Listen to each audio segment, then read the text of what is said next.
Sudah tahukah apa herd immunity itu? Ini masih membahas mengenai corona. Kalau corona, lockdown, dan PSBB sudah tahu kan? Nah, kalau belum tahu, berikut ini penjelasan mengenai herd immunity. Tapi sebelum itu jangan lupa like, komen, dan subscribe channel ini, karena banyak hal bagus yang belum kita ketahui di luar sana.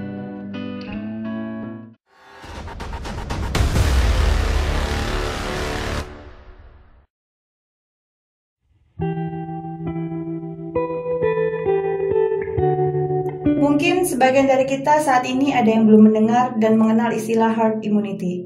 Tetapi lain halnya dengan corona, lockdown, dan PSBB yang sudah tidak asing lagi kita dengar. Dikutip dari detik.com, dijelaskan herd immunity adalah konsep yang menggambarkan bagaimana orang secara kolektif dapat mencegah infeksi jika beberapa persen populasi memiliki kekebalan terhadap suatu penyakit. Herd immunity atau kekebalan kelompok adalah kondisi ketika sebagian besar orang telah memiliki kekebalan terhadap penyakit infeksi tertentu. Semakin banyak orang yang kebal terhadap suatu penyakit, semakin sulit pula bagi penyakit tersebut untuk menyebar, karena tidak banyak orang yang dapat terinfeksi.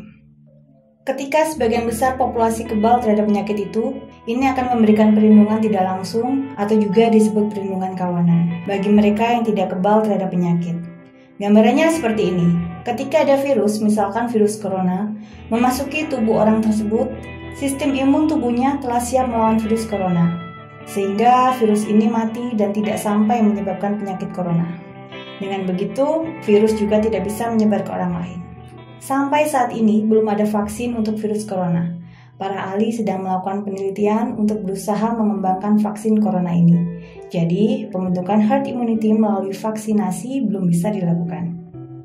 Pembentukan herd immunity secara alami tentu akan membiarkan banyak orang terinfeksi virus corona. Dan cara ini penuh dengan resiko kematian. Bagi suatu negara dengan lebih dari 300 jiwa seperti Indonesia, dibutuhkan waktu yang sangat lama untuk mencapai herd immunity. Organisasi Kesehatan Dunia atau WHO tidak merekomendasikan untuk negara menerapkan herd immunity dan melonggarkan lockdown. Sebab menurut WHO, herd immunity dan melonggarkan lockdown bukan cara yang tepat untuk memutuskan penyebaran COVID-19 atau corona. Tahukah kamu, penerapan herd immunity ini mempunyai dampak positif dan negatif. Apa sajakah dampaknya? Dampak negatif dari penerapan herd immunity sebagai berikut. 1. Banyak orang yang akan terinfeksi virus corona. Yang kedua, jika daya tahan tubuh seseorang atau imunitas tidak kuat, akan menyebabkan kematian. Dan yang ketiga, tenaga kesehatan atau rumah sakit akan kewalahan menerima banyak pasien. Di samping itu, tentu ada hal yang membahagiakan pada dampak positif penerapan herd immunity. Apakah itu? 1. Pandemi akan cepat berakhir. 2. Akan terbentuk imunitas pada diri manusia yang kebal terhadap virus corona ini. Dan yang ketiga, seluruh aktivitas akan kembali normal seperti biasanya dan akan berkembang sebagaimana mestinya. Itulah penjelasan tentang herd immunity. Bagaimana menurut kalian? Cara manakah yang akan lebih efektif dan akan diterapkan oleh pemerintah kita? Tetap dalam kondisi hidup sehat dan menjaga imunitas agar kita tidak mudah terinfeksi virus tersebut.